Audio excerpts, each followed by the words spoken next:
আরো একটা হাদিস থেকে আমি আপনাকে শোনায় দিচ্ছি। আল্লাহর আর একজন পয়গম্বর নাম মুসা কালিমুল্লাহ একজন কিপ্তি হত্যা করলেন। আসলে হত্যা করার নিয়তে মরে নাই, শাসন করার নিয়তে মারছিলেন, এটা এমনি পড়ে মরে গেছে। কারণ পয়গম্বরদের দেহের ভিতরে আল্লাহ তাআলা এক এক হাতের ভিতরে ৭০ জন নওজোয়ানের শক্তি দিয়েছেন। কতজন? ৭০ জন। শুধু একটা থাপ্পড় দিয়েছে, বেটা মরে গেছে। এই খবর চলে গেছে ফিরাউনের দরবারে। ফিরাউন আইন করে দিছে যে আমার এই দেশের এই কিপ্তিকে যে হত্যা করছে ওর অনুসন্ধান চালাও, যদি খুঁজে আনতে পারো ওরও মেরে ফেলাম। পয়গম্বর ভয় পেয়ে গেলেন যে আমাকেও এখন মেরে ফেলবে। মৃত্যুর ভয়ে পয়গম্বর সোজা পূর্ব দিকে, হাদিসে আসছে পূর্ব দিকে এবং ডান দিকে একটা দেশের ভিতরে চলে গেলেন। ৭ দিন ৭ রাত পয়গম্বর হাঁটতেছেন। হাঁটতে হাঁটতে একটা দেশের ভিতরে পৌঁছে গেলেন। দেশের নাম হলো মাদায়েন। আল্লাহর পয়গম্বর মাদায়েন শহরে পৌঁছার পরে দেখতেছেন অনেক যুবকেরা পানি পান করায়, আর পার্শ্ববর্তী জায়গার ভিতরে ২ জন নারী দাঁড়িয়ে আছে। আল্লাহর পয়গম্বর ওই নারীদের কাছে গেলেন আর বললেন, ফামা খাতুবুকুমা, এ নারী দলেরা তোমাদের কি সমস্যা, দাঁড়িয়ে আছো কেন? সবাই পানি পান করে, তোমরা কেন পানি পান করাও না? এবার ওরা ডাক দিয়ে কয়, ইন্না আবুনা শাইখুন কাবীর, নিশ্চয় আমার আব্বা বড় বুড়া মানুষ, গায়ে কোনো শক্তি নাই, আমার আব্বা আসতেও পারে না, পানিও পান করাইতে পারে না। ওই যে তাকায় দেখেন যুবকেরা পানি পান করায়, ওদের ভিড়ের কারণে আমরাও পানি পান করাইতে পারি না। ওদের পানি পান করানো শেষ হওয়ার পরে সন্ধ্যা ঘনে আসলে আমরা পানি পান করে বাড়ি যাই। আল্লাহর পয়গম্বর বলেন, দাও তোমাদের বকরির রশি আমার হাতের ভিতরে। আল্লাহর পয়গম্বর বকরির রশিগুলো হাতের ভিতরে নিয়ে ওই কুয়ার কাছে যায়, শুধু কইছে সাইড হও, সব পড়ে গেছে। শক্তি বুঝেন তো? যখন পড়ে গেছে সবাই উঠে পড়ছে। উঠে পড়ে আপনার গায়ে এত শক্তি, ধাক্কা দিলেন কেন? ওই যে পাশেই দেখেন একটা কুয়া আছে, ওই কুয়ার পানি আরো কাছে, ধাক্কার দরকার নেই, যেহেতু শক্তি আপনার গায়ে অনেক বেশি, এমনি তুলে ফেলান আপনি। আল্লাহর পয়গম্বর কুয়ার কাছে গেলেন, বাম হাতে ঢাকনা ধরলেন আর মুখে উচ্চারণ হয় তাওয়াক্কালতু। আল্লাহ বড় খুশি হয়ে গেলেন। জিবরাইলকে ডাক দিয়ে বলে, তাকায় দেখ আমার পয়গম্বরের ভরসা আমি আল্লাহর উপরে। আমার পয়গম্বরের শক্তি দিয়া ঢাকনা খোলার কোনো প্রয়োজন নাই। পয়গম্বর ঢাকনা হাত লাগাবে, ঢাকনা আমি আল্লাহর কুদরতে খোলার ব্যবস্থা করে দিলাম। ঢাকনা উঠাইয়া পয়গম্বর পানি পান করায় এই 2 মাইয়াকে বাড়িতে পাঠিয়ে দিছে। এই মেয়েটা বাড়িতে গেছে, যাওয়ার পরে শুআয়ব আলাইহিস সালাম বলে, কিরে বেটি তোমাদের না পানি খাওয়াই আসতে সন্ধ্যা হয়, আজকে তাড়াতাড়ি আসলা কেন? আজকে আমরা পানি পান করাই নেই, সুদর্শন এক যুবকে পানি পান করাই দিছে। পানি পান করেছে, ওরে কি তোমরা এই বিনিময় দিছো? কয় না, টাকা পয়সা কয় কিচ্ছু দেইনি। কয় তাহলে কেমনে? কয় দেইনি তো, তোমার চেহারা দেখে বুঝছি যে মনে হয় বেটা অনেক দিন কিছু খায় না। কি দেখে বুঝছে? কথা কয় না, চেহারা দেখে অনেক কিছু বোঝা যায় তো না, যায় না? বুঝবেন কেমন? এই যে সামনে রমজান মাস, দেখবেন ইফতার কেনার ভিড় যখন জমে, রোজাদারই কেনে না 2-1 বেরোজাদারও কেনে? বেরোজাদারও কিনে। তো ইফতার কিনে আর কয় যে 50 টাকার বুটবুন্দি দাও, সারাদিন রোজা আসিলাম না, তাই কি ইফতার না খাই কি কাফের এমন মনে? এমন ফলাবান আছে না? ইফতার কিনা বাজার দিয়ে ঘুরে বেড়ায়, এক মুরব্বী দেখছে, আরে জোয়ান মানুষ রোজা রাখছে, আহ বাবা তাড়াতাড়ি আসো, তাড়াতাড়ি আসো, আমার সাথে বসে তুমি ইফতার করো। ওই বেড়া এসে রোজাদারের সাথে ওর ইফতার মিশায় দেখবেন চুপ করে বসে থাকে, মাঝে মাঝে থুতু ফেলায়। বাপ দোষে কাজ, তাও বোঝে, বাবে বুঝাই দিছে আমি রোজাদার, আর আপনি গভীর নজরে ওর চেহারা দিকে তাকায় দেখবেন চোর চোর একটা বাপ আছে। মানে বাবে বোঝা যাবে যে এ চোরা সারাদিন রোজা রাখে না, চেহারা দেখি বোঝা যায়। কন্যারাও বুঝছে যে বেড়ায় কিছু খায় না। পয়গম্বর শুআয়ব আলাইহিস সালাম বলেন, যাও ওটা আমার সালাম জানাও, আর আমার কাছে আসতে বলো, আমি ওরে বিনিময় দিব, খাবারের ফয়সালা করে দিব। সুবহানাল্লাহ। মাইয়া 2 জন আসছে, আয়েশা কয়, আমার আব্বা আপনার সালাম জানাইছেন, চলেন আমাদের সাথে। গেলে কি হবে জানেন? আব্বাই কইছে আপনাকে টাকা পয়সাও দিবে, খাবারেরও ফয়সালা করে দিবে। এখন পয়গম্বর উঠে গায়ের ভালো জারে আর তাওয়াক্কালতু আলাল্লাহ, ভরসা কারো হবে। আচ্ছা বলছো যাই, কাছে নেওয়ার পরে শুআয়ব আলাইহিস সালাম জিজ্ঞাসা করেছেন, এই বেটা বাড়ি কই? পুরো ঘটনা আর গোপন করে সব বলে ফেলাইছে। আল্লাহর পয়গম্বর শুআয়ব আলাইহিস সালাম বলেন, নাজাউতা মিন কওমিজ জালিমিন, এ বাবা শোনো, তুমি জালেম সম্প্রদায় থেকে বেঁচে গেলা, আল্লাহ তাআলা তোমাকে বাঁচিয়ে দিবেন, তুমি আমার বাড়িতে থাকো, আমার এলাকা বড় নিরাপদ। আল্লাহর পয়গম্বর রয়ে গেলেন। আল্লাহর পয়গম্বর শুআয়ব আলাইহিস সালাম বড় চিন্তায় পড়ে গেলেন, আমার 2টা কন্যার বিয়ে হয় নাই, এই যুবকটাও বিয়ে হয় নাই, যুবকের বিয়ের বয়স হয়ে গেছে, এখন বাড়িতে সমস্যা হওয়ার সম্ভাবনা আছে না? মুরব্বীরা কয়, আপনি গোড়ার ডিম বুঝেন, যুবকে কইলে ঠিক আছে।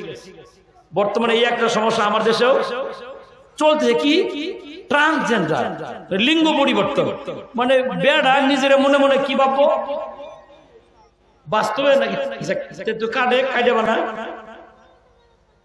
কয় না, মনে মনে কি হয়েছে, রাত্রে ঘুমাইছিলাম সকালে উঠে দিকে আমি শরীফ হয়ে গেছি। এই কি বাস্তবে না মনে মনে? কথা কয় মনে মনে।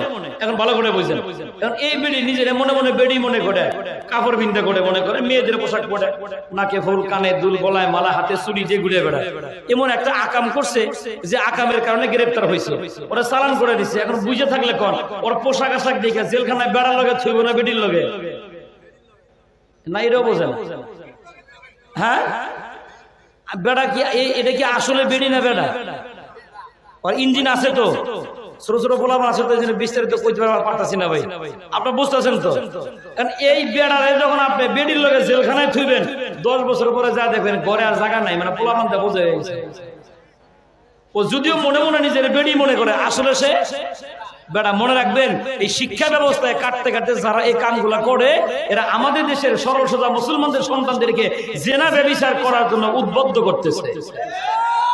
ও ভালো করে বুঝছেন বাবা, এই ষড়যন্ত্র আজকের নতুন না, আজ থেকে 50 বছর আগে থেকে এই ষড়যন্ত্র হচ্ছে, আর এখন প্রায় বাস্তবে রূপ নিচ্ছে। এখন আমাদের কাজ কি, এটা বোঝার আগে একটা দৃষ্টান্ত বোঝেন, পরে ভালো করে বোঝেন শিক্ষা ব্যবস্থাটা আমাদের কোথায় নিয়ে ঠেকাইলো। এই যে আপনাদের এইদিকে হয় কিনা আমি জানি না, যে আমি তো দেখছি অনেক বাজারে শীতকাল আইলেই পুরাতন কাপড় বিক্রি হয়। দেখছেন কোন জায়গায় আপনারা? জ্যাকেট, মাফলার, চাদর, স্যুট, প্যান্ট বিক্রি হয় না? এক মুরব্বী সরল সোজা মানুষ কেটে গেছে বাজারে, অনেক মানুষের ভিড়, সবাই কাপড় লাড়ে। চাচা গিয়ে এরকম একটা কাপড় লাড়ছে, টান দিচ্ছে, টান দেওয়ার পরে দেখে লম্বা চোর একটা প্যান্ট, মানে জিন্সের প্যান্ট।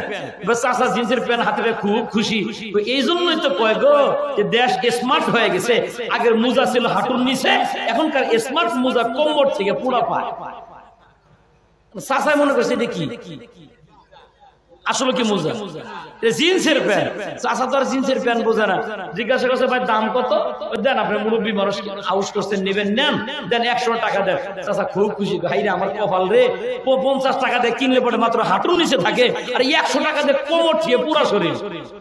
খুব খুশি, বাড়িতে নিয়ে গেছে সিফা প্যান্ট। তো সিফা প্যান্ট বুঝেন তো, মানে এইটা পরে মানি ব্যাগ বাড়ি গুলো বাঁকা হয়েছে, দনুকের মতো মনে হয় সিজার করতেছে। এই জিন্সের প্যান্ট চাচা গিয়ে পাও ঢুকাই দিছে, অর্ধেকটা পাও গিয়ে আর যায় না, মানে আটকে গেছে। সিফা তো চাচা মনে মনে একটা আইডিয়া করলো, যে নিচের দিকে যদি চিকন আদাত কাইটা ফেলাই দেওয়া যায়, উপরে টুকতো মোটামুটি একটু ডিলা ডালা আছে, পয়টা মোটামুটি আরাম পাওয়া যাবে। ঠিক আছে, কাটবে কি?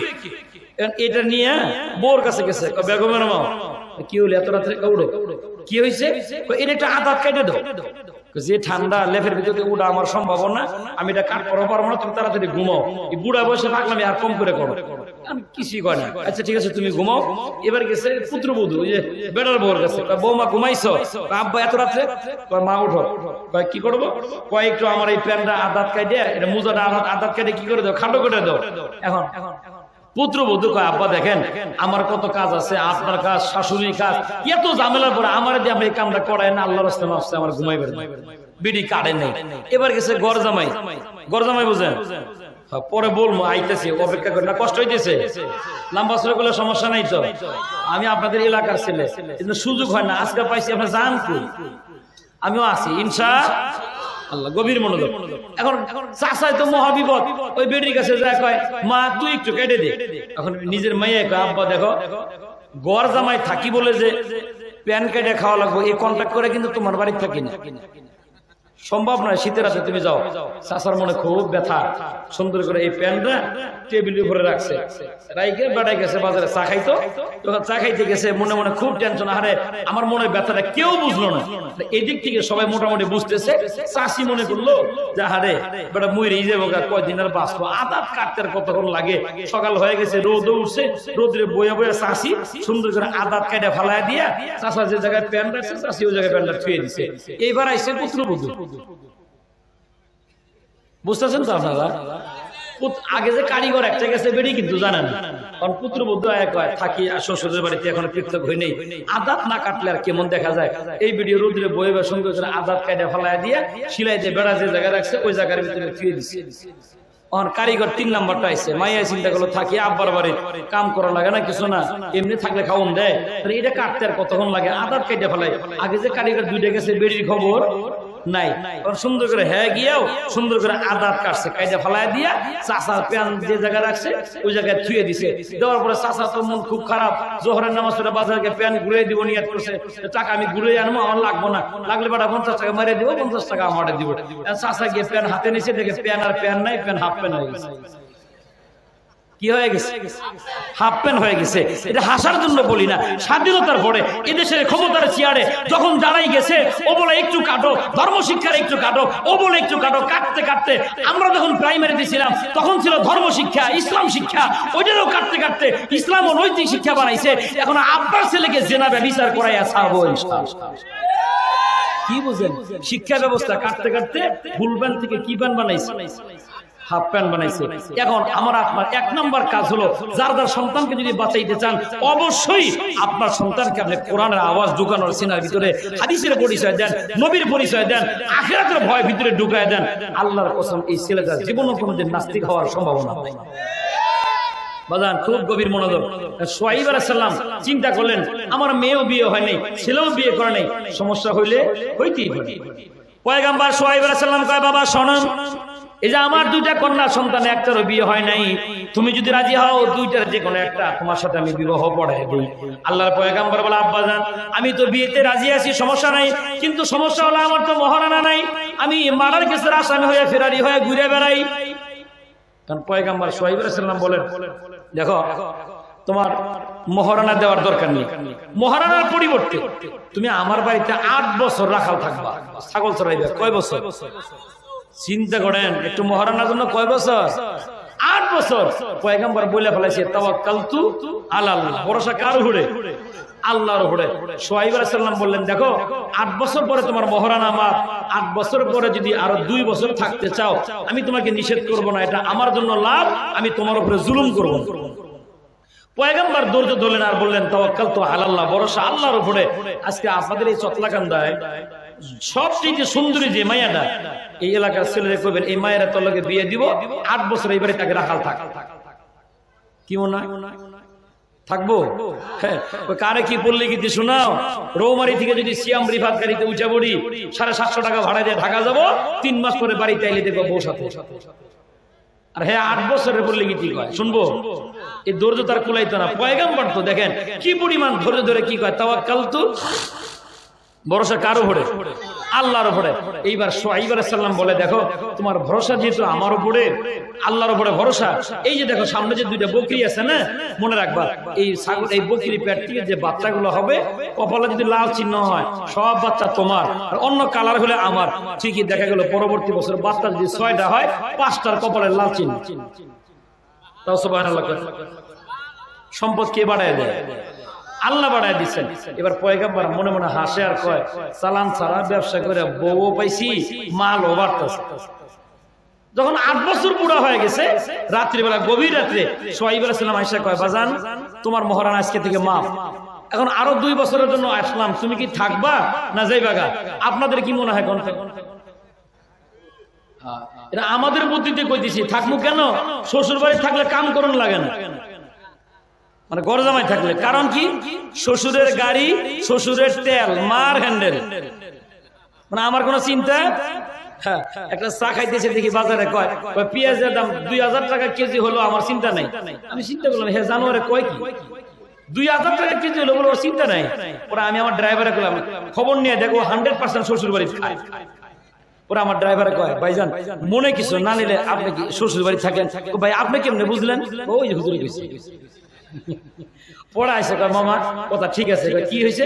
ও 100% জানুয়ারি শ্বশুর বাড়ি খায়, এই জন্য কয় পেঁয়াজ 2000 টাকা হলো কোনো চিন্তা। কারণ শ্বশুরের গাড়ি, শ্বশুরের তেল, যখন চালাইবো লাড়া দেয়, তেলের শব্দ করে না, 2 দিন চালায় না, আগে তেলটা তুলে লো। কি জামাই দেখবেন কাল সকালে অনেকে সমালোচনা করবো কি একটা বক্তা আছে কোরআন হাদিসের ওয়াজ বাদে ঘর জামা রস করে দিয়ে গেছে, মানে ও লাগছে। এবারে তুই তো বোকা, তোর আব্বা আছে, তোর মা আছে, তুই কি আরেকবার বাড়ি থাকবি? ঘর জামাই থাকা জায়েজ আছে না জায়েজ না, তবে বেশি দিন থাকা ঠিক না। বেশি দিন থাকা ঠিক না? বলে গোটা বুঝেন। শুআইব আলাইহিস সালাম বলে বাবা থাকবা? এবার আল্লাহর পয়গম্বর চিন্তা করলেন থাকলে তো আমারই লাভ, কোনো লস নাই, মাল শুধু বাড়তেছে। বার কয় বছর? 2 বছর। আল্লাহর পয়গম্বর কয় ঠিক আছে তাওয়াক্কালতু আলাল্লাহ, থাকলাম আরো কয় বছর? 10 বছর যখন পুরো হয়ে গেছে, আল্লাহর পয়গম্বর শুআইব আলাইহিস সালাম আয়েশা কয় নাও এবার রাস্তা মাখো, বহুত দিন পাইলা দিছি, এবার আব্বা আম্মার কাছে যাও, 2টা বকরি দিলাম, রাস্তার সমস্যা হলে বেচবা আর খাইবা আর চলে যাবা রাস্তার খরচ দিয়া, আর আগামী বছর আইসা মাল সামান সব নিয়ে যাইবা। এবার শুআইব আলাইহিস সালাম খুশি হইয়া বলে দিবটা কি? নিজের হাতে থাকা লাঠিটা পয়গম্বর মুসা আলাইহিস সালামকে দিয়ে বলে বাবা এই যে লাঠিটা নাও, আমি তোমার লাঠিটা হাদিয়া দিলাম। এবার পয়গম্বর শ্বশুরের কাছ থেকে লাঠি নিছে, লাঠি নিয়ে একবার লাঠির দিকে তাকায়, একবার শ্বশুরের দিকে তাকায়, আর একবার বউর দিকে তাকায়, মানে বুঝাইতেছে তোর বাপে কামটা করলো। হ্যাঁ, আরে কড়ে দিরহাম দিত, দিছে কি? লাঠি। আচ্ছা বলেন তো এখন যদি আমাদের দেশের যে অবস্থা, পোলাপান যে পাকা পাকছে, বিয়ের সময় শ্বশুর যদি লাঠি দেয় দিব তো? হ্যাঁ, মাইয়া বিদায় দেওয়ার সময় দেখো আব্বা টাকা নাই পয়সা নাই, কি দিব তোমারে? এই যে নাও বাপের কাছ থেকে লাঠি পাইছিলাম, লাঠি দিয়ে তোমারে দিলাম, নিব না? নিব। রাগ হয়ে লাঠি নিয়ে করবো কি আব্বা দিচ্ছেন না লাঠি, আমি পাইছি, এই যে আপনি নেন, যত্ন করে থুয়েন, বুড়ো বসে ভিক্ষা করে খাইয়েন। মানুষের দেয় হুন্ডা আর আপনি দিতেছেন, কইব তো। কিন্তু পয়গম্বর তো আকাশের দিকে তাকাইছেন, আল্লাহর সাথে চোখে চোখে কথা হয়ে গেছে, লাঠি থুয়ে যাবে না, নিয়ে যাও। সুবহানাল্লাহ। আল্লাহর পয়গম্বর লাঠি নেনারা বলেন তাওয়াক্কালতু আলাল্লাহ। শুআইব আলাইহিস সালাম বলে দিলেন বাবা শোনো, বিপদ দেখবা যেখানে আল্লাহর উপর ভরসা করে লাঠি ছাড়বা সেখানে বুঝবো আমার মালিকে। সুবহানাল্লাহ। আল্লাহর পয়গম্বর হাতের ভিতরে লাঠি নিয়া অন্তঃসত্ত্বা বিবি নিয়া জঙ্গলের রাস্তা দিয়া হাইটা যাচ্ছে সামনের দিকে। হঠাৎ করে আল্লাহ তাআলা রাস্তাটা ভুলে দিলেন। পয়গম্বর ভুলে গিয়া ডানে বামে তাকায় দেখে ডান দিক থেকে আগুন দেখা যায়, আগুন। আল্লাহর পয়গম্বর বিবিকে ডাকতে বলে শোনো তুমি এখানে অপেক্ষা করো, ওই যে আগুন দেখা যায় মনে হয় সেখানে মানুষ আছে, রাস্তা আল্লাহ ভুলে দিয়েছেন, আমি মানুষের কাছে রাস্তার সন্ধান নিয়ে আসি, না হয় আগুন হাতে করে আনবো। অন্তঃসত্ত্বা বিবির জন্য আগুন বড় উপকারী। আল্লাহর পয়গম্বর কাছে গেলেন, যা দেখতেছেন এটা আগুন না, পাতার ভিতরে নূর জ্বলতেছে, নূর। নূর দেখে পয়গম্বর চিন্তা করলেন দেখা যায় আগুন, একটু ধরা যায়, একটা আগুন না। এবার আল্লাহ খুশি হয়, কালিমুল্লাহ শোনো এটা আগুন না, কি জানো? ইন্নানি আনাল্লাহ, আমি তোমার আল্লাহ। এ কালিমুল্লাহ শোনো, এই পর্যন্ত তোমাকে কেন আনছি তুমি বোঝো নাই? এই যে নাও, আমি আল্লাহ রাব্বুল আমিন তোমাকে মহাব্বত আর ভালোবাসা নবুয়ত দিয়া নবী বানাইয়া দিলাম। এখন পয়গম্বর নবী হইয়া লাঠি ভর করে পয়গম্বর যখন স্ত্রী দিকে রওনা হয়, আল্লাহ রাব্বুল আমিন বলে যাচ্ছ কোথায়? পয়গম্বর বলে ওই যে আমার বিবি দেখা যায়, অন্তঃসত্ত্বা বিবি। আল্লাহ রাব্বুল আমিন বলে শোনা, বিবির পেটে বাচ্চা দিলাম আমি আল্লাহ, এটা হেফাজত করবো আমি আল্লাহ, এই দিকে যাওয়া যাবে না। আল্লাহর পয়গম্বর বলে তাহলে যাবো কোথায়? ওই মালিক ডাকতে বলে শোনো যাবা কোথায়? ইযহাব ইলা ফিরআউনা ইন্নাহু তাগা, ফিরআউনের কাছে যাও, ও বড় গাদ্দার হয়ে গেছে। কার কাছে যাও? আল্লাহ কয় তুমি ফিরআউনের কাছে যাও। কারণ পয়গম্বর আল্লাহ 10 বছর আগের কথা মনে করায় দিলা, কি কেসের আসামি মনে নেই, মারার কেসের আসামি। কারণ কইতেছে আল্লাহ আমার ফিরআউনের দিকে ভয় লাগে, তুমি আমার ভাই হারুন রে আমার সাথী বানাই দাও। আল্লাহ বড় খুশি হয়, দেখো তুমি চাইছো নবুয়ত পায়, কেবল প্রথম দোয়া আমি আল্লাহর দোয়াটা এমন ভাবে কবুল করলাম, তোমার ভাই হারুনকে নবী বানাই দিলাম। যাও। এখন কয় ভাই নবী? 2 ভাই নবী। যাও ফিরআউনের কাছে। দোনো ভাই চলে গেছে ফিরআউনের কাছে। যায় ফিরআউনের কয় রবের দাসত্ব স্বীকার করো। ফিরআউনের কয় রব আবার কে? যিনি আমার রব। তোর রব তোর বাপের রব। ফিরআউনের মেজাজ খারাপ, আমি তো বড় রব, তোমরা এর কথা মাইনো না, এটা জাদুকর। ফিরআউন এবার তার দেশে জাদুকরদেরকে ভাড়া করে আনছে, আইনা কয় তোমরা জাদু করে এগুলো ভয় দেখাও, তোমাদের হাতের লাঠি, হাতের রশি, মাথার গামছা, গায়ে থাকা কাপড় সব জমিনে ছাইরা সাপ বানায় দাও, ওরা ভয় পায়া চলে যাবে। যখন সব সাপুড়িয়ার আইসা জাদুকরেরা রশি ছাড়ে সাপ হয়, গামছা ছাড়ে সাপ হয়, গায়ের কাপড় খুলে ছেড়ে দেয় সাপ হয়ে যায়। এবার পয়গম্বর হারুন রে ডাক দিয়ে কয় ভয় পাইস না, ওরা যতই সাপ বানায় খালি মুখে কবি তাওয়াক্কালতু, বাঁচাইবেন। আল্লাহ রাব্বুল আমিন বলে কালিমুল্লাহ শোনো, শুধু তাওয়াক্কালতু আলাল্লাহ বলে এখানে দাঁড়িয়ে থাকলে চলবে না। তাওয়াক্কালতু আলাল্লাহ বলার পাশাপাশি তোমারও কিছু কাজ করতে হবে। এই যে বাবা আজকে আমরা তাওয়াক্কাল আলাল্লাহর বয়ান শুনতেছি, যারা আল্লাহর উপরে ভরসা করে আল্লাহ তাদের জন্য যথেষ্ট হয়ে যায়। এই বয়ান শোনার পরে বাড়িতে যাওয়ার পরে যদি আপনার যে ঘরের ভিতরে 4-5টা গরু আছে, গরুর দরজা খুলবেন আর কইবেন তাওয়াক্কালতু আলাল্লাহ। মওলানার বেটা আওয়াজ করে গেছে, আল্লাহর উপরে ভরসা করলে আল্লাহ বাঁচায়, দরজা খুলে ঘুমাবো, কোনো টেনশন নাই। সূরা কইবো মারহাবা, আগামীতে এই বক্তার দাওয়াত দিলে টাকা যা লাগে সব আমি দিব। বেড়ায় তাওয়াক্কাল আলাল্লাহ বইলা ঘুমাইছে, দরজা লাগায় নাই, আমি সব গরু নিয়ে গেলাম, তাওয়াক্কালতু আলাল্লাহ। বুঝেন কথা, বুঝেন? এই জন্য দরজা লাগাইয়া তাওয়াক্কাল আলাল্লাহ না খুললে লাগাইয়া। এক বেটা থানবী রহমাতুল্লাহ আলাইহি কাছে আইছে, আগে হুজুর আপনি তাওয়াক্কাল আলাল্লাহর বয়ান শুনলাম, একটু পানি পড়া দেন। পানি পড়া দিছে, পানি পড়া নিয়ে যায় আর কয় তাওয়াক্কালতু আলাল্লাহ। 1 বছর পরে আবার আইছে, হুজুর বাচ্চা তো হইল না, আবার পানি পড়া দিছে, যায় আর কয় তাওয়াক্কালতু আলাল্লাহ।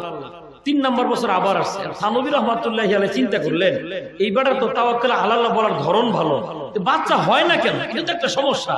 এবার 3 নম্বর বছর পানি পড়া দিছে, এবারে দিগা পানি ঠিক মতো খাইছস? তো হ খাইছি। তাওয়াক্কাল আলাল্লাহ বলছস? তো হ বলছি। পানি বউরে খাওয়াইছস? তো বউ তো নাই।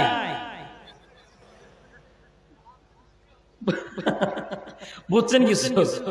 বউ নাই আর তাওয়াক্কালতু, আচ্ছা বাচ্চা হইব, বিয়ে কইরা তাওয়াক্কালতু আলাল্লাহ কইতে হইব। যেমন দরজা লাগাইয়া তাওয়াক্কালতু আলাল্লাহ বলতে হইব। এবার পয়গম্বর যখন সাপ দেখে আর বলে তাওয়াক্কালতু আলাল্লাহ, আল্লাহ শুধু ইশারা দিয়ে কয় তাওয়াক্কাল আলাল্লাহ বলে বসে থাকো না, শ্বশুর বাড়ি যে পুরস্কার পাইছো যে সালামি, জমিনে ছাড়ো, বাকিটা আমি আল্লাহ দেখতেছি। আল্লাহর পয়গম্বর হাতে থাকা লাঠি জমিনে ছেড়ে দিলেন। কোরআনে পাক বলে ফাইদা হিয়া হাইয়াতুন তাসা, লাঠি ছেড়ে দেওয়ার পরে বিষধর সাপ হইয়া ওই লাঠি মাঠের ভিতরে দৌড়ায়। ওই মাঠের সব সাপগুলা খাওয়ার পরে দৌড়াইয়া ফিরআউনের কাছে যায়। আর ফিরআউনকে যখন ডাক দিয়ে কয়, ফিরআউন শোনো, আমি এত বড় একটা সাপ হয়ে গেলাম, আমি কে জানো, আমার 3 লোকমা খাবার লাগে, যতগুলা সাপ মাঠের ভিতরে ছিল কেবল 1 লোকমায় সবগুলারে খায় ফেলাইছি, আর 2 লোকমা আইনা দাও, নাইলে তোরেই খামু। আপনার কি মনে হয় ফিরআউন ভয় পায় নাই? চোখ বড় বড় হয়ে গেছে, হাত তুলে এরকম দাঁড়ায় আছে। দাঁড়ানোর পরে পয়গম্বরে কয়, কি ব্যাপার? কয় মুসা, আর তুই আমার বাপ লাগস। তখন কি লাগে? তুই আমার বাপ লাগস বাবা, তাড়াতাড়ি সাপ থামাও, সাপ থামাও। পয়গম্বর পাইলেন সুযোগ, বিপদ যখন আইছে তাহলে কিছু ওয়াজ শুনে এই দে, আগে কালেমা পড়বি কিনা পড়লে সাপ থামামো। তখন পা ও তুলে, হাত ও তুলে, আগে বাবা তুই সাপ থামা, কালামা 1000 বার পড়বি। ও কয় 1000 বার পড়বি? মনে রাখেন বাবা, ওই ফিরআউন মরে গেছে, হাজারো ফিরআউন আপনার ঘরের পাশেই আছে। এটা বুঝবেন কেমনে? ও সারা জীবন হুজুর দেখতে পারে না। হুজুরে যদি ফজরের নামাজের পরে একটা মিটিং করে, থানায় ফোন দিয়ে কয় তাড়াতাড়ি আসো, কয়জন মানুষ ঢুকছি। এটাও ফিরআউনের জাত। এটা কোনটার জাত? এটা ভালো করে বুঝেন। জুমার নামাজের পরে কিছু নামাজি মানুষ বসে যদি কোরআনুল কারীমের তাফসীর করার পরে একটা আয়াতের তাফসীর হবে 10 মিনিট বসেন, ওই আরেক ফিরআউনের বাচ্চা ফোন দিয়ে থানায় কয়, আরে তাড়াতাড়ি আসো, ওই দলের লোক ঢুকছে। কোরআনের তাফসীর করে তাও ওই দলের লোক ঢুকছে। তাহলে তুই কোন দলের? তুই তো তাহলে ফিরআউনের দলের। অন ফিরআউনের আযাব দিকে কয়, আরে সাপ থামাও, সাপ থামাও, কালেমা পড়মু, কালেমা পড়মু। মনে রাখবেন বাবা, আযাব দেখার পরে 1000 বার তওবা করলে তওবা কবুল হবে না। বুঝবেন কেমনে? ভালো করে বুঝে নেন। সরকারি চাকরি করার পরে যেমন খুশি তেমন খাইছে বাবা, শেষ পর্যন্ত খাওয়ার পরে রিটায়ার্ড পারসন হওয়ার পরে পেনশনের টাকা দিয়ে হজে গেছেন। হজে যাওয়ার পরে বাইতুল্লাহর খানায় খাবার গিলাপ ধরে কয়, ওগো মালিক, জীবনে বড় যত খাইছি দুনিয়ারে কেউ জানে না, রাতেও খাইছি দিনেও খাইছি, এই যে খানায় খাবার গিলাপ ধরে কানলাম, আর জীবনে কোনোদিন খামো না। ফেরেশতারা কইবো, তোর কপালে 3 লাত্তি, তুই যে খাবি, তোর তো চাকরি নাই, তোরে দেয় কেনা? কথা বোঝে না। তুই চাকরি থাকলে না, তুই ঘুষ খাবি, তো চাকরি শেষ, ঘুষ খাওয়ার সিস্টেম। তাহলে যেই দিন থেকে চাকরি শেষ, ওই দিন থেকে তওবা কবুল হওয়ার সুযোগও। ভালো করে বুঝে নেন। যে কোনো ডিপার্টমেন্টের চাকরি করার পরে আইডি কার্ডটা জমা দিলেন, অস্ত্রও জমা দিলেন বাবা, পোশাকটাও জমা দিলেন। পোশাকটা জমা দেওয়ার পরে বাইতুল্লাহর হজে গেছেন, খানা খাবার কালো গিলাপ ধরে কাঁদতেছেন আর বলেন, আল্লাহ, জীবনে বাতি নিভাইয়াও মারছি, জ্বালাইয়াও মারছি, চোরেও মারছি, বাড়িতেও মারছি, এই যে কান্ডা ধরে তওবা করলাম, অস্ত্র জমা দিছি, আর মারতাম না। ফেরেশতারা কইলো, তোর দোয়া কবুল হবে না, তুই যে মারবি তোর রাইফেল কই? বুঝলেন? এটা তো জমা দিয়েছো, তাহলে কি বুঝলেন? তওবা কবুল হবে ততদিন রাইফেল গাড়ে আছে, যতদিন রাইফেল জমা দেওয়াও শেষ, তওবা কবুল হওয়ার সুযোগ। আরো ভালো করে বুঝেন বাবা, আপনাদের দিকে আছে কিনা জানি না, থাকলে থাকতেও পারে। অনেক মানুষ এমন আছে দেখবেন, নামাজ, রোজা, হজ, যাকাত, দাড়ি, টুপি, জুব্বা, পাগড়ি সব কিছু আছে, কোদাল হাতে নিলে হুঁশ থাকে না, একরকম ছন্দের কাটিং মাস্টার। মানে জমিনের আইল রে এমন কাটা কাটে, ছাগল হাইটে যায় আর কয় আল্লাহ এটা কি বাতর আইল না পুলসিরাতের পুল। এমন কিছু মানুষ সমাজে নাই, হজ করে আইছে কিন্তু চরিত্রের কোনো পরিবর্তন, এরকম কিছু আছে। তো আপনি আবার হাজী সাহেব হয়ে রাগ করেন না, আপনার হাওয়া সব বুয়া, খালি বিমান দৌড়ানি হয়েছে। আগে যেই বেটা জমিনে আইল কাটছেন আইল ফেরত দেন, আর আল্লাহর কাছে মাফ চান। মক্কায় না গেলেও মাফ করে দেওয়ার মালিক কে? আল্লাহ। আবার কোন হুজুর হজ করে একই মানুষ এই কাম করে। আমার সাথে একবারে হজে গেছে, নাম বলবো না, আপনাদের আশেপাশে বাড়ি, আমরা চিনা ফেলাই না। হজ করে আসার পরে এই এলাকারই এক লোক, ওই যে আমরা যখন ওই যে হজ কাফেলা যেটা আছে রোমাডি হিজবুল আরাফা একটা সমাবেশ হয়, এই সমাবেশে আসছি, ওই মুরব্বিকে হুজুর একটা কথা কি হয়েছে, কেমন হজ করাই আনছে, এবার আয়াও আকাম করছে। কি করছে? আমার 10 হাত জমি নিচ্ছে। কয়েক জমি নিচ্ছে। আমি বললাম যে হজ করে 10 হাত জমি নিচ্ছে, এবার চেহারা তো ভালোই দেখা যায়, জুব্বা টুব্বা পরে দাড়িতে মিন্দিও লাগাইছে, এ কেমনে? হুজুর ওই আপনার এই বেটা শব্দ করে কোন এই বেটা, এই তুই আমার বাপ লাগোস বাবা, আর দুষ্টামি করিস না। দমক দিয়ে না, দমক দিলে আরো বেশি খারাপ হইব। পোলাপানরা আদর করবেন যত, ও শিখবো তত। অথচ আমরা বুঝি না, মসজিদে যখন ছোট ছোট পোলাপান আসে, একদল মুরব্বী আসে দেখবে বাইরে তাড়াতাড়ি, বাপে আনা মসজিদে পোলায় মনে হয় হ্যাঁ কন্ট্রাক্টরে দিছে, হ্যাঁ মসজিদ সাফ করবে। আছে না কিছু মুরব্বী, দমকায় না বাবা। ছোট ছোট বাচ্চারা মসজিদে এসে দুষ্টামি করলে ওর গালে চুমা দিবেন, কপালে চুমা দেখবেন, কপালে ছেলে তুমি বাবা আয়ো মসজিদে, আদর যত্ন করবেন, দেখবেন ওর আব্বাই না হলো মাঝে মাঝে ছেলেটা মসজিদে আইতে মসজিদে ও আর দুষ্টামি করবো না, দেখেন করলাম। আর ওর বাপ ডাকছি না, আর দুষ্টামি করবো না, দেখেন। সম্মানিত হাজির, গভীর মনোযোগ। কি করতেছিলাম মনে আছে তো? আর হুজুর কামটা করছে কি জানেন? বেটা হজ করে আইছে, ওর জমিনের সাথে ওর পোলা লগা আমার বিরোধ, মারামারি। কারণ হজ করে আসার পরে বিচার, যখন বিচার আসার হইতেছে, আমি বললে ফেলাইছি দেখ ভাই কোনো মাপ করার দরকার নাই, তোর আব্বা কেবল পবিত্র জায়গা পাড়াই আইছে, তোর আব্বার ডাক দে, হাজি সাহেব নতুন হাজি, যে ফয়সালা দিব আমি তা মেনে নেব। হাজি সাহেবের মনে যে শয়তানি আছে এটা কি আমি জানি? এখন হাজি সাহেব আইছে, দুজনে এক হাতে জমিনে দেয় বড়, কি সমস্যা? জমিনে বাতর নিয়ে সমস্যা। আচ্ছা আমি যা কোনো মানবি তো? আমি তো খুব খুশি হয়ে গেছি, আপনি হাজি সাহেব মানুষ, কেবল পবিত্র জায়গা পাড়াইছেন, আপনি যা করবেন তাই মেনে নেব। হুজুর কি কমো আপনারে, এইবার বেড়া 10 হাত জায়গা পেঁয়াজ দিয়ে এইটা বাপ এইটা। এখন ছেলে ওর বাপের কানে কানে আব্বা একবার হজ করে 10 হাত মিলা, তাহলে 3 বছর আগে হজ করে জমিন ব্যাগটা আমগুলো হয়ে যেত। হাজিরে আয়াও বাতর কাটে, আছে না নাই? ভালো করে বুঝেন, শরীরে শক্তি যতদিন ছিল জমিনের আইল যেমনে কাটা দরকার হেমনে কাটছে। আর শেষ বয়সে প্যারালাইসিস, গায়ে শক্তি নাই, বিছানা সে কাঁদে, আল্লাহ আল্লাহ মাফ করে দাও, জীবনে আর বাতর কাটতাম না। তুই যে কাটবি তোর তো শরীরে লোট নাই। আপনাকে আমার কথাটা বুঝেন নাই? তাহলে বাজান ভালো করে বুঝে নেন, তওবা কবুল হবে ততদিন গায়ে শক্তি আছে। যখন গুনাহ করার শক্তি নাই, তখন তওবা কবুল হওয়ার কোনো সুযোগও নাই। ভালো করে বুঝে নেন বাবা। যদি বুড়া বয়সে কোনো ব্যক্তি কয় জীবনে অনেক আমি জিনা করছি, বুড়া বয়সে আইছি, তখন আর আমি কোন নারীর দিকে আমার নজর যায় না, যাইবো যে তোমার তো কালা দোমা মারতাছি। বুঝে না কথা, বুঝে না? তাহলে ভালো করে বুঝে নেন, তওবা কবুল হবে ততদিন মেশিনের শক্তি আছে যতদিন। আর যখন উল্টা স্টার্ট নেয় কাম ওইব, তখন তো দেশও উল্টা স্টার্ট নিছে, আমরা উল্টা স্টার্ট নিছি। এক বেটা কষ্ট দিছে কি ভাই, আর একটু করলে সমস্যা হইব। মেশিন স্টার্ট দিবার গিয়া হ্যান্ডেল সহ ঘুরতেছে, মানে সোজা স্টার্ট নিলে কিন্তু হ্যান্ডেল অটোমেটিক বাইরে যায়, আর যদি উল্টা নেয় হ্যান্ডেল সহ করে, তখন হ্যান্ডেল শুদ্ধা যখন মেশিন ঘুরতেছে, মেশিন স্টার্ট দিছে উল্টা স্টার্ট, হ্যান্ডেল ঘুরে। এখন এটাকে মসজিদে ইমাম সাহেবের কাছে হুজুর দোয়া করেন মেশিন বন্ধ। কি কয় হুজুর একটু দোয়া করেন মেশিনটা বন্ধ। আমার দেশ পুরো উল্টা চলতেছে, আর আমগরে হুজুর দোয়া করেন দেশ যেন ভালো হয়। আরে স্টার্ট ধরাইছে উল্টা, দুয়ার কাম বাড়ছে এই জায়গায়। এখন কইবেন যে হুজুর তাহলে স্টার্ট বন্ধ করবো কেমনে? ওই যে ইয়ার গেলে না যেটা আছে, এটা জাতা দিলেই বন্ধ হইব, জাতা দিলেই বন্ধ হইব। মেশিন যেমন উল্টা স্টার্ট নিলে জাতা দিলে বন্ধ হয়, দেশের অবস্থা ভালো হইব জাতা খাওয়ার পরে, আগে ভালো হইতো না। বুঝেন কথা বুঝেন? এখন ডাইরেক্ট স্টার্ট দিচ্ছে না উল্টা, আমরা উল্টা স্টার্ট নিয়ে জীবন এলোমেলো করে ফেলাইছি। মাগার শান্তি অথচ আল্লাহ রাব্বুল আলামিন বলেন আফা গায়রা দীনিল্লাহি ইয়াবগুনা ওয়ালাহু আসলামা মান ফিস সামাওয়াতি ওয়াল আরদি তাওআন ওয়া কারহা। আল্লাহ রাব্বুল আলামিন বলে, এই বান্দারা শান্তি চাও, আমার আইন মানো। কার আইন? সুবহানাল্লাহ করলেন। আল্লাহর আইন মানলেই শান্তি, আল্লাহর আইন মানলেই শান্তি। খুব ভালো করে বুঝছেন। আল্লাহর পয়গম্বর ফিরাউনরে কয় কালেমা পড়, সাপ দেখছে চার হাত তুলে কি কয় কালেমা পড়মু, আগে সাপ থামাও। এবার পয়গম্বর দোনো ভাই হাঁটতে হাঁটতে সাপের কাছে যাইতেছে আর মুখে উচ্চারণ করে তাওয়াক্কালতু আলাল্লাহ। আল্লাহও ডাক দিয়ে কয় খালি তাওয়াক্কালতু আলাল্লাহ বলে বসে থেকো না, কি করবা? ক্বালা খুযহা ওয়ালা তাখাফ সানুঈদুহা সিরাতাহাল উলা। পয়গম্বর ভয় পাও না, তোমার ভরসা আমি আল্লাহর উপরে, আমার উপরে ভরসা করে তুমি সাপের মুখের ভিতরে হাত দাও। মনে রাখবা এই সাপটা তোমার আগে যেমন লাঠি ছিল, আমি আল্লাহ আমার কুদরতে আগের মতো লাঠি বানাইয়া দিব। পয়গম্বর তাওয়াক্কালতু আলাল্লাহ বলে সাপের মুখে হাত দিলেন। সাপ কি হয়ে গেছে? সাপ যখন লাঠি হয়ে গেছে, ফিরাউন লাফ দিয়ে দাঁড়ায় কয় এমনি কইছি কালেমা পড়তাম না।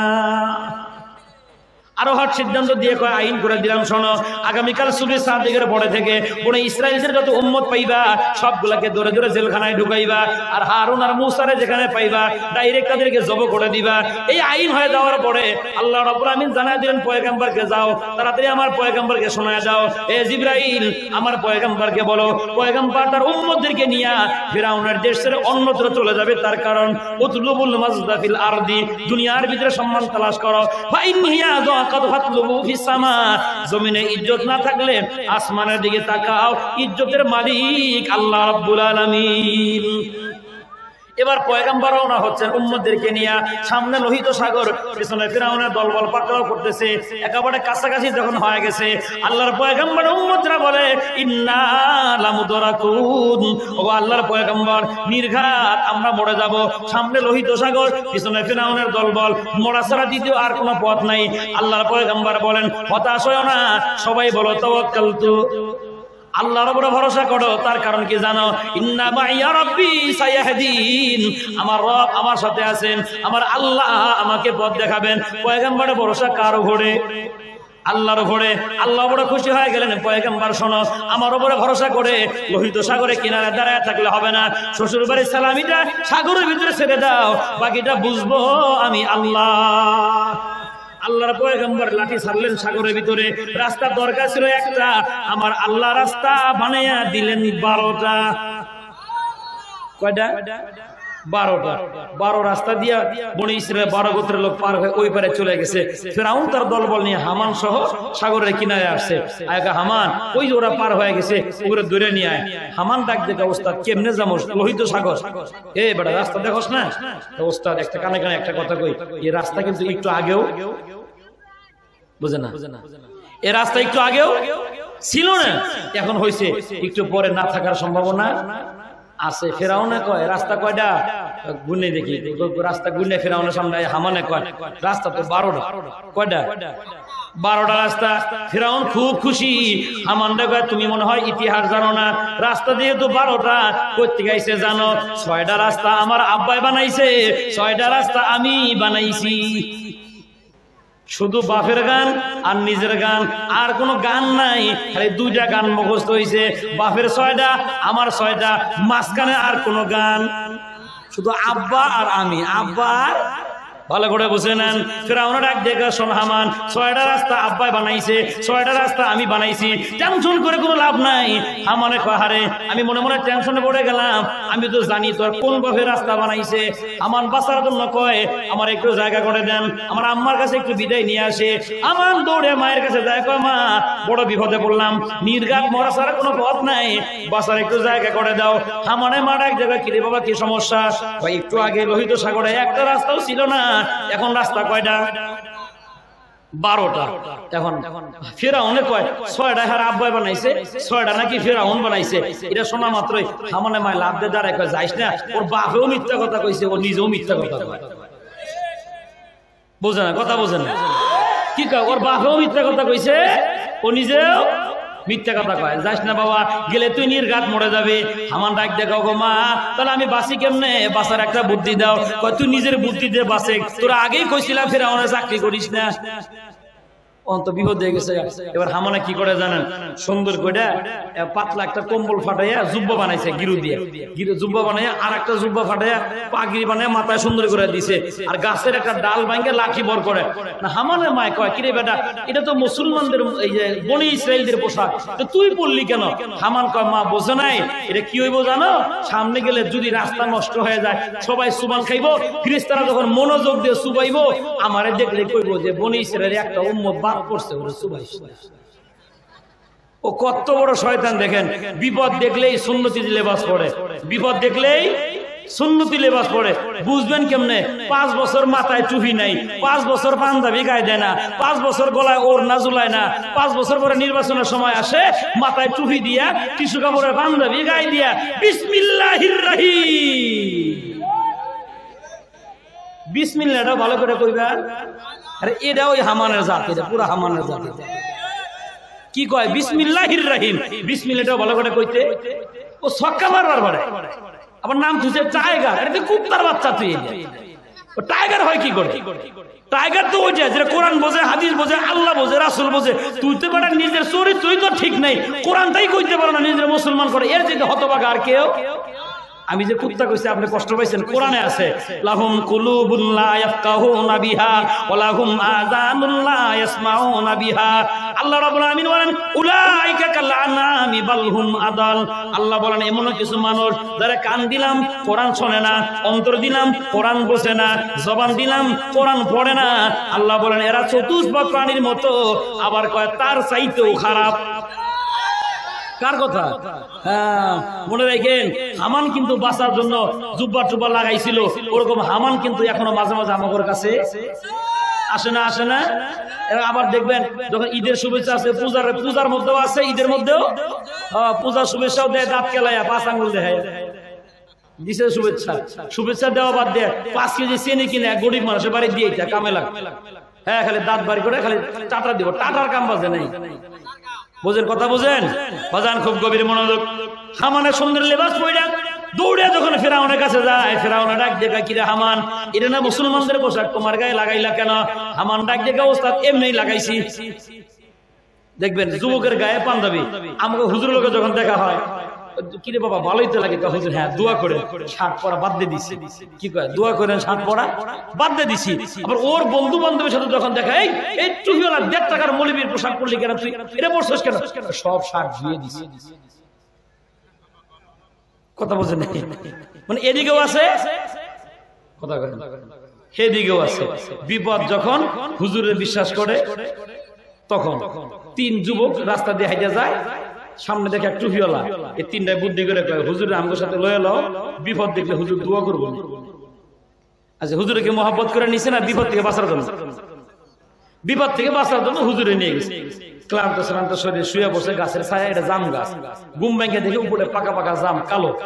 একজনের কয়, একজনের যদি গাছের জাম গাছে তুলে দেওয়া যায়, তাহলে তো আমরা জাম খাইবার পারি। এখন টুপিওয়ালা আগে উঠছে, দেখেন খেত মধ্যে খোদা রাজি, বান্দারে খুশি করলে আল্লাহ খুশি হয়, তোমরা ইচ্ছা করলে আমরা তুলে দিবার পড়ো, আমি গাছে ওটা জাম করে তোমার করে দিব। ওই 3টায় বাট করে ফতোয়া দেখা, টুপিওয়ালার গাছে ওটা জায়েজ নাই। কি ফতোয়া লাগাইলো? টুপিওয়ালার কাছে ওটা জায়েজ নেই। আসলে জায়েজ আছে, কিন্তু ওগরে টুপিওয়ালার প্রতি কোনো আস্থা নাই।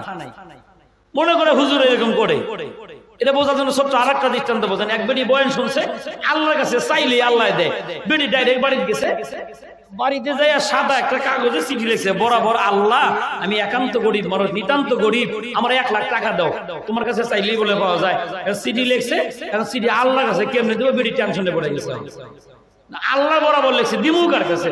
হঠাৎ করে চিন্তা করলো, আমার বাড়িতে তো কবুতর আছে, কবুতর ভাই বান্ধে দেই, কবুতর আকাশে উড়বো, কোন ফিরিস্তার মনে যদি একটু মায়াটা লাগে, টান দিয়ে সিরা আল্লাহরে দিয়ে দিবে।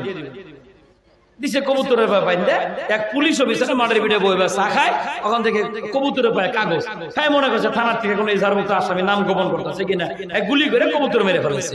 তখন কবুতর মরে গেছে, দেখি একটা কাগজে লেখা, আল্লাহ আমি গরিব মানুষ, আমার 1 লাখ টাকা দাও। বড় মনে মায়া লাগছে। সব পুলিশ কিন্তু খারাপ না, কিছু ভালো আছে। আমার মাদ্রাসায় কিশোরগঞ্জে আমার এক মাদ্রাসাতে 2 জন পুলিশ অফিসারের ছেলে পড়ে, আর আয়াকা হুজুর আকাম কুকাম আমরা যাই করি দোয়া করে দেন ছেলেরা যেন মানুষের মতো মানুষ হয়। আমিও কই দিছি আজকে থেকে আকাম কুকাম করলে জীবনও মানুষ হবে না, শয়তান হবে। পড়ে কয় হুজুর তোবা করছি, দাড়িটা রেখে বলাইছি, নিয়াত করছি যে মাদ্রাসায় পড়া ছাড়া মানুষ হওয়ার আশা করা যায় না। কেন?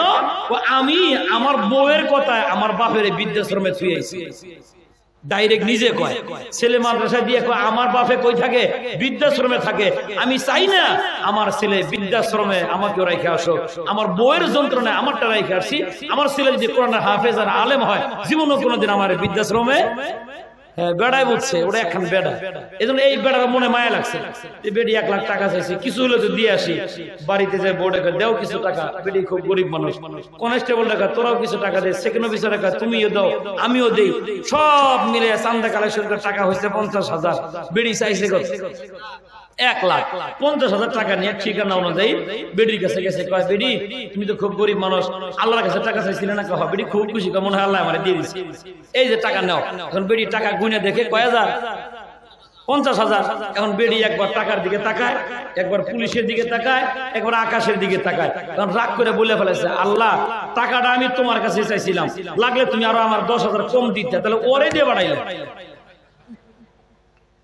বুঝছেন কিছু? আর বেডি মনে করছে যে আল্লাহ আমার 1 লাখে দিছিল, কিন্তু এই বেড়ায় আমার 50,000। আসলে কি খাইছে? কিন্তু চাষির দৃষ্টিভঙ্গি খারাপ, যে পুলিশে মাইরেই খায়। এই নিয়াত করে বেড়া ভালো কাজ করার পরে কোনো দাম পাইলো না। আর এদেশের চুহিওয়ালা আপনার বিয়ে পড়াইছে, আপনার মা বাবার বিয়ে পড়াইছে, আপনার ছেলেকে মক্তবে কোরআন পড়ায়, আপনি মারা গেলে জানাজা পড়ায়, আপনার জন্য দোয়া করে, এত কিছু করার পরেও হুজুর ভালো লাগে। আমরা রাস্তা হাঁটলেও দোষ, জোরে হাঁটলেও দোষ, কথা আস্তে করলেও দোষ, জোরে করলেও দোষ, কম খাইলেও দোষ, বেশি খাইলেও দোষ, নামাজে লম্বা সূরা করলেও দোষ, ছোট্ট সূরা করলেও দোষ।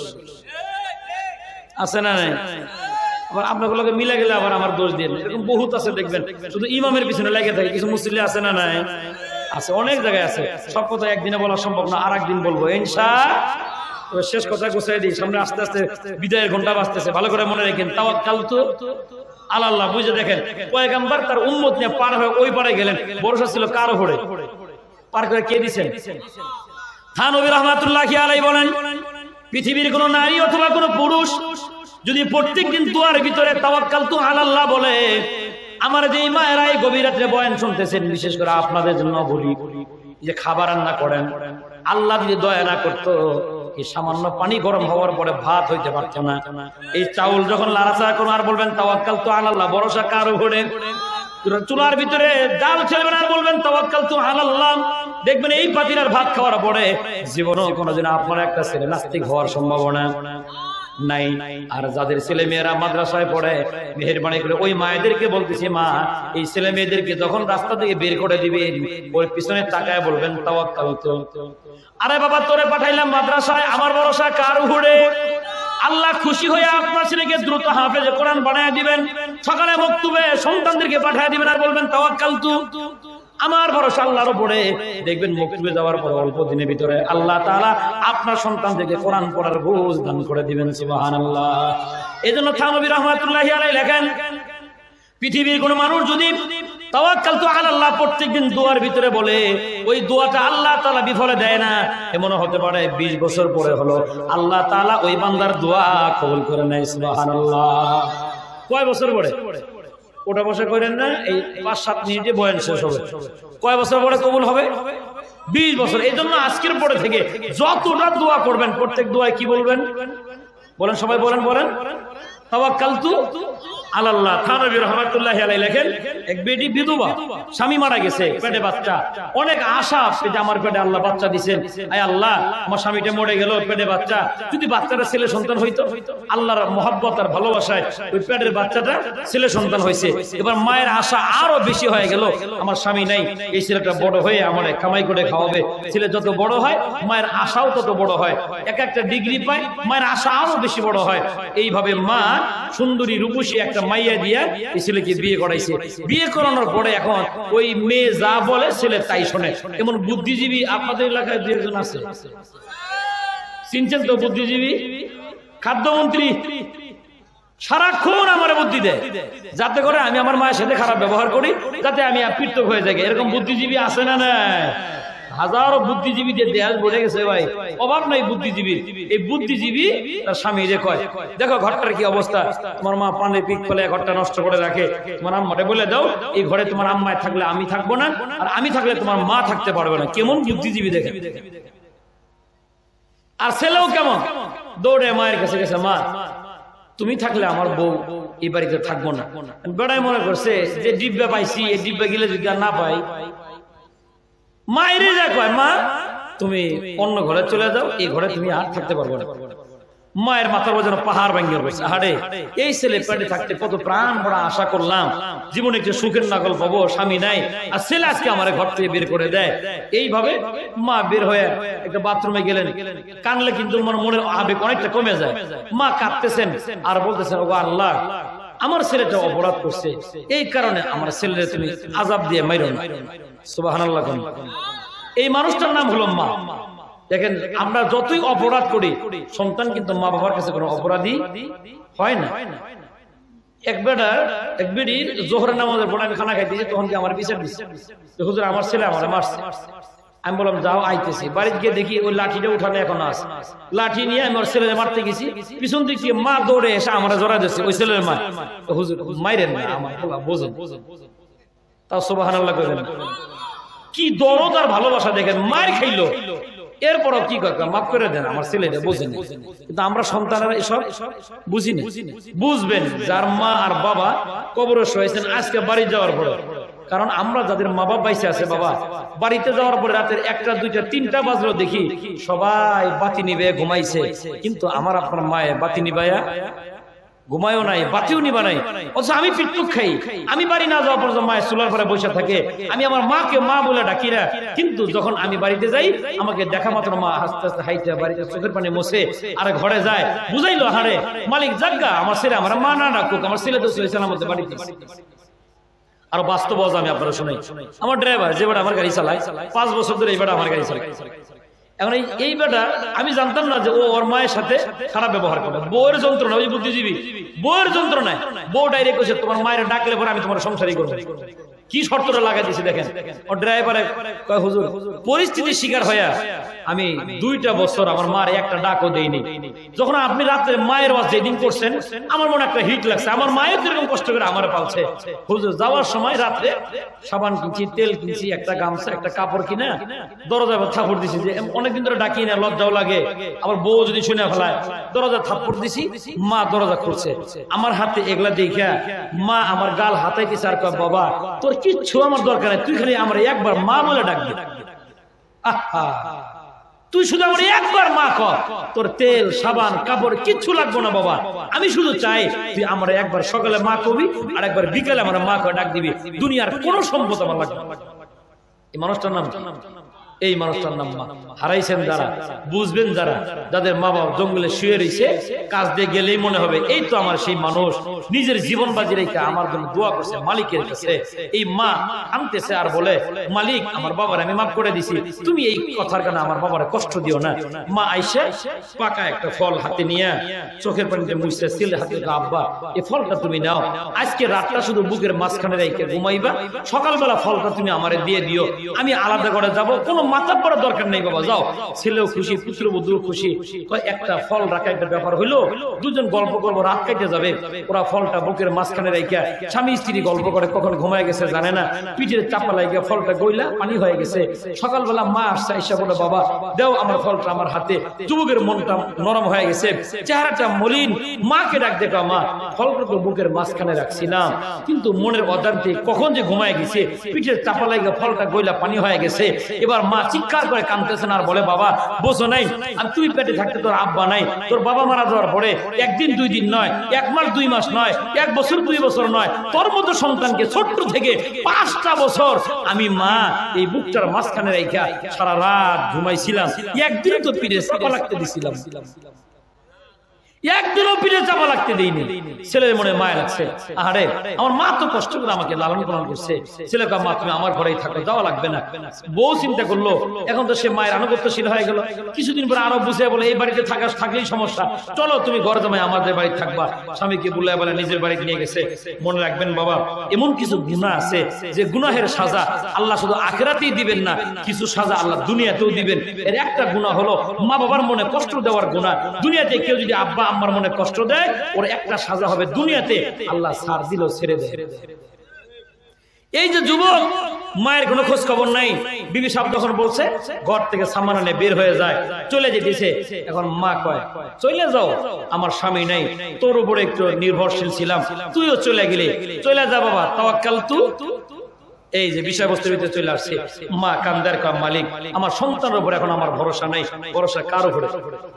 মুসলমান খুব গভীর মনোযোগ। এইভাবে একদিন 2 দিন যায়, যাইতে যাইতে সুদীর্ঘ 20টা বছর যখন পার হয়ে গেছে, মনে রাখবেন আল্লাহ তাআলা এই যুবকদের ছাড় দিছে, কিন্তু ছেড়ে দেয়নি। 20 বছর পরে আল্লাহ তাআলা রাগান্বিত হইয়া এমন একটা দুরারোগ্য ব্যাধিতে আক্রান্ত করে দিলেন। যুবক রোগে আক্রান্ত হয়ে গেল, শরীরে দুর্গন্ধ, শরীরে গোশত পয়সা খইসা খইসা পড়ে যায়। বিবি কাছে রাখে না, শ্বশুর বাড়ির মানুষেরাও আর কাছে রাখে না। এবার রাস্তা দিয়ে ঘুরে বেড়ায়। যে থানবীর সাথে সাক্ষাৎ হয়ে গেছে, এ মিয়া তুমি কাঁদতেছে কেন? আল্লাহর বান্দা ডাক দেখে, হুজুর আমার যাওয়ার জায়গা নাই, বাড়িতেও জায়গা নাই, শ্বশুরালয়েও জায়গা নাই, যাবো কই? থানবী রাহমাতুল্লাহি আলাইহি বলে, ওরে আল্লাহর বান্দা তোমার কি দুনিয়াতে মা বাইসা আছে? মা বলে মা বাইসা থাকলে কি হবে? আরে কান্দিস না বেটা, চোখের পানি মুইসা ফেল। যদি তোর মা দুনিয়ায় বাইসা থাকে, তোর মায়ের কাছে ফেরত যা, যায় দেখবা মায়ের আসল অনেক লম্বা হয়। যুবক কান্দার বলে মায়ের আসল লম্বা বুঝলাম, আমি যে 20টা বছর আমার মার একবার মা বলে ডাক দিলাম না, 20টা বছর আমার মায়ের কোনো খবর নিলাম না, এরপরেও কি আমার মা আমার বাপ করে দিবে? থানবী রাহমাতুল্লাহি আলাইহি বলেন, আরে বাবা তাড়াতাড়ি যা, 20 বছর নয় 50 বছর যদি মায়ের সাথে বেয়াদবি করো, মাফ চাওয়া লাগবে না। সামনে দাঁড়িয়ে চেহারাটা মলিন করবা, দেখবা তোমার মা আগে চিৎকার দিয়ে তোমারে জড়ায় ধরে বলবে বাবা কান্দিস না, মাফ করে দিছি। বড় কৌতূহলী নয়নে যুবক চলে গেলেন মায়ের কাছে। কই পাইব? 20 বছরের ব্যবধানে নিজের বাড়ি চেনে না, রাত গভীর হয়ে গেছে, হাওমাও করে রাস্তা দিয়ে হাঁটে আর কান্নাকাটি করে। একজন মুরব্বী বাচ্চারা ঘুম থেকে জাগার পরে বলে, মিয়া চিল্লাও কেন, কাঁদো কেন? কাঁদতেছি, আমাদের বাড়ি চিনি না। আরে তোমার বাবার নাম কি? যখন বাবার নাম বলছে, মুরব্বীর মেজাজ আর খারাপ হয়ে গেছে। আরে তুই তো ওই কুলাঙ্গার, 20 বছরের যেই লোকটা, তোর মায়ের কোনো খবর নেও নেই। কয় জি হ্যাঁ, আমি ওই যুবক, যে যুবক 20টা বছর মারে মা বলে ডাকি নাই, মারে কোনো খোঁজ খবরও নেই, মা খাইলো কিনা কোনো খবর আমার কাছে নাই। এই বেটা শুনে রাখ, তুমি চলে যাওয়ার কিছুদিন পরে তোমার মা ঘর বাড়ি সহ গোটা জায়গা জমিটা বিক্রি করে দেওয়ার পরে ওই যে কুড়ে ঘরটার ভিতরে তোমার মা থাকে, আর আমরা যায়া দেখি তোমার মা শুধু বলে তাওয়াক্কালতু আল্লাহ। এই যুবক শুনে না, 2টা বছর ধরে তোমার মা ভিক্ষা করে খায়, আর আমরা শুনছি কয়েকদিন যাবত তোমার মায়ের 2টা চোখ বন্ধ হয়ে গেছে, ভিক্ষাও করতে পারে না, শুধু রাত হলেই কান্দে আর বলে, ওগো মালিক আমার বাবারে ফেরত দাও, আমার বাবা ফেরত দাও। যুবক আরো চিৎকার করে কান্দে রাখবে, আমার কারণেই তো আমার মায়ের এই অবস্থা। মাকে দেখার জন্য হাঁটি হাঁটি পা পা করে এই গভীর রাত্রে দরজার সামনে যুবক দাঁড়ায় গেছেন। যুবক বলে, আমি যখন দাঁড়ায় দেখি একজন আন্ধা মানুষ, 2টা চোখ অন্ধ হয়ে গেছে, দুনিয়ার শরীরে কোনো আলো দেখে না, একবার বালিশের নিচ থেকে জায়নামাজটা বের করে 2 রাকাত করে সালাত আদায় করে আর আল্লাহর দরবারে হাত দিয়ে কান্দার বলে তাওয়াক্কালতু আলাল্লাহ, ওগো মালিক আমার দোয়াটা তুমি কবুল করে নাও, আমার সন্তান যেখানেই থাকুক আমি মরার আগে আমার এই 2টা কানে আমার বাবার মুখে একটা মা ডাক শুনে মরতে চাই। আমি দেখতেছি মায়ের চোখে দেখে না এইভাবে কান্দে, আবার হাত তুলে বলেন ওরে মালিক আমার বাচ্চাটা যদি বাড়িতে ফেরত পাঠাও বড় খুশি হয়ে যাব। এখন আমি মরে গেলে বেগানা পুরুষেরা আমার কবরের ভিতরে শোয়া দিবে। ও আসমানের মালিক আমার বাবারে আমার বাড়িতে আইনা দাও, আমার বাবা যেন আমার কোলে নিয়ে কবরের ভিতরে শোয়া দেয়।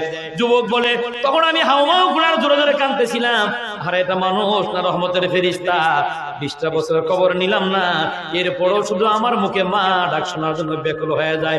যুবক বলেন আমার মনের অজান্তে আমার মুখ থেকে কখন বের হয়ে গেছে আমি জানি না, দরজাটা খোলা, দরজার সামনে দাঁড়ায়া আমার জবান দিয়ে বের হয়ে গেল, ওগো মা আর কাঁদতে হবে না, তোমার হারায় যাওয়া সন্তান তোমার দরজার সামনে। যুবক বলে শুধু মা ডাকটা দিয়ে ফেললাম, অন্য টাকা দেখি যে লোকটা বিছানা থেকে দাঁড়াইতে পারে না, বসতে পারে না, ওই লোকটা শক্তি করে লাভ দিয়ে দাঁড়ায় যায়, বলে আহারে বাবা কে রে তুই আমারে মা বলে ডাক দিলি?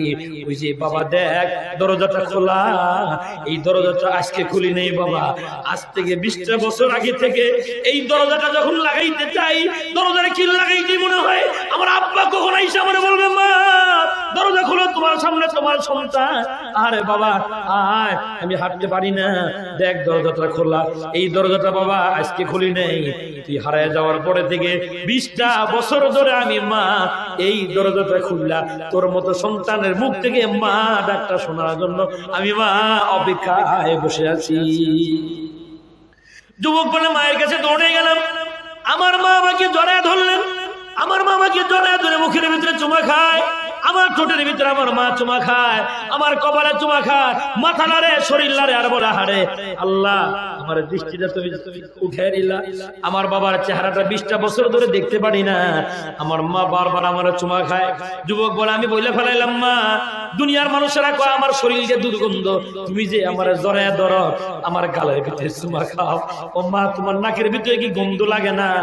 মা তখন কাঁদেন আর কয় বাবা আরে তুই তো এখন আমার মা ডাকতে পারস, যখন তুই আমার মা ডাকতে পারস নাই, ছোট্ট মানুষ আমার কোলের ভিতরে একই ঘরের ভিতরে কত মানুষ খাবার খাইতো রে বাবা, যখন তুমি পায়খানা করে দিতা পায়খানার দুর্গন্ধে সবাই নাকটা বন্ধ করে খাবারের প্লেট না বাহিরে চলে যাইতো, আমি তোর এমন মা আমি বাম হাত দিয়া আসল দিয়ে তোর পায়খানা টোপলা বানাইয়া আমি জরে জরে খাবার খাইতাম, আমি মায়ের নাকে কোনোদিন ওই পায়খানার গন্ধ গন্ধ মনে হয় না।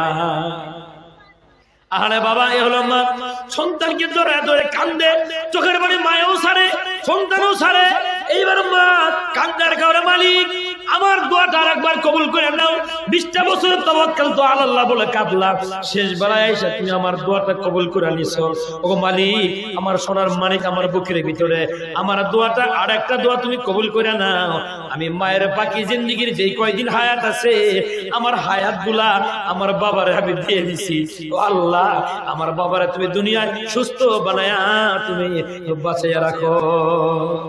আরে বাবা এই মানুষটার নাম হলো মা।